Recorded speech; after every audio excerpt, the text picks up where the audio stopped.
আমি ছোটবেলা থেকেই আসলে আমার বাবা গাজী মাজহারুল আনোয়ার ওনাকে দেখতাম যে শহীদ প্রেসিডেন্ট জিয়াউর রহমানের আদর্শকে তিনি তার বুকে লালন করতেন।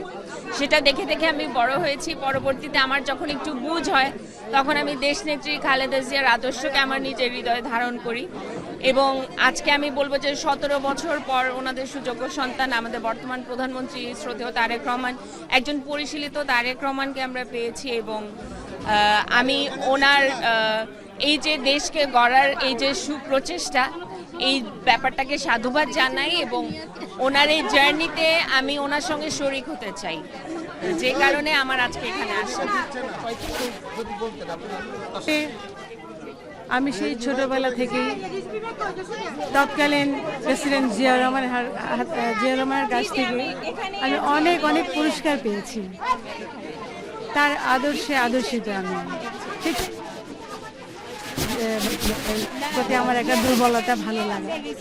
এবং এরপরে বেগম খালেদা জিয়ার কাছাকাছি যেতে পেরেছি, তার সাথে মেলামেশা করতে পেরেছি। আমি দেখেছি যে উনি অনেক ভালো মনের একজন মানুষ। আমি চেষ্টা করেছি তার মতো হওয়ার জন্য, চেষ্টা করছি।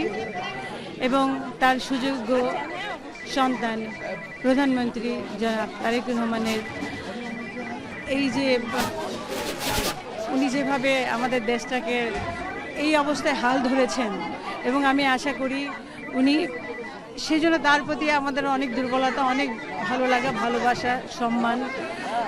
সে ভবিষ্যতে আমাদেরকে একটা সুন্দর বাংলাদেশ গড়ে দিবেন।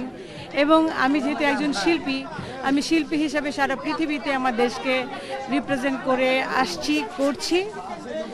আমি চাই এবার দেশের জন্য কিছু করতে, এবং দেশের জন্য কিছু করতে গেলে মানুষের জন্য আমি চেষ্টা করবো। এবং আমি শিল্পী হিসাবে আমি চাই আমাদের সাংস্কৃতিক অঙ্গনে দেশ এবং দেশের মানুষের পাশাপাশি থাকতে কিছু একটা করতে।